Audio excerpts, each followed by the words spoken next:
ಬಂಧುಗಳೇ, ಪತ್ರಕರ್ತ ಮಿತ್ರರೇ, ಈ ದಿನ ಒಂದು ಬಹಳ ಮಹತ್ವಪೂರ್ಣವಾದಂಥ ದಿನ. ನಮ್ಮೆಲ್ಲರ ಅಭಿಮಾನಿ,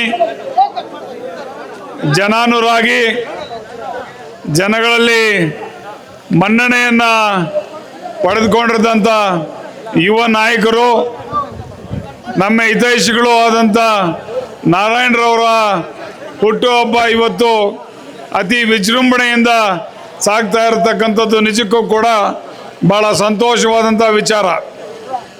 ಬಂಧುಗಳೇ, ನೀವೆಲ್ಲ ಕೂಡ ಇಷ್ಟೊಂದು ಜನ ಸೇರಿ ಅಭೂತಪೂರ್ವವಾಗಿ ಅವರ ಹುಟ್ಟುಹಬ್ಬವನ್ನು ಆಚರಿಸ್ತಾ ಇದ್ದೀರಿ ಅಂದರೆ ಅವರು ನಿಮ್ಮ ಮನಸ್ಸಿನಲ್ಲಿ ಎಂಥ ಒಳ್ಳೆಯ ಜಾಗವನ್ನು ಪಡೆದುಕೊಂಡಿದ್ದಾರೆ ಅಂಥೇಳಿ ನಮಗೆಲ್ಲ ಗೊತ್ತಾಗ್ತದೆ. ಇಷ್ಟೊತ್ತಾದರೂ ಕೂಡ, ರಾತ್ರಿ ಆದರೂ ಕೂಡ ನೀವು ಅವರ ಅಭಿಮಾನಿಗಳು ಬಹಳಷ್ಟು ಸಾವಿರಾರು ಸಂಖ್ಯೆಯಲ್ಲಿ ಸೇರಿದ್ದೀರಿ. ನಿಮಗೆಲ್ರಿಗೂ ಕೂಡ ಏನು ಅವರ ಒಂದು ಒಳ್ಳೆಯತನ ಅದನ್ನು ನೀವೆಲ್ಲ ಮನಗಂಡಿದ್ದೀರಿ. ಮುಂದಿನ ದಿನಗಳಲ್ಲಿ ಅವ್ರಿಗೆ ರಾಜಕೀಯವಾಗಿ ಒಳ್ಳೆಯ ಭವಿಷ್ಯ ಇದೆ ಅಂತೇಳಿ ನಾನು ಈ ಸಂದರ್ಭದಲ್ಲಿ ಹೇಳೋದಕ್ಕೆ ಇಚ್ಛೆ ಪಡ್ತಾ ಇದ್ದೇನೆ.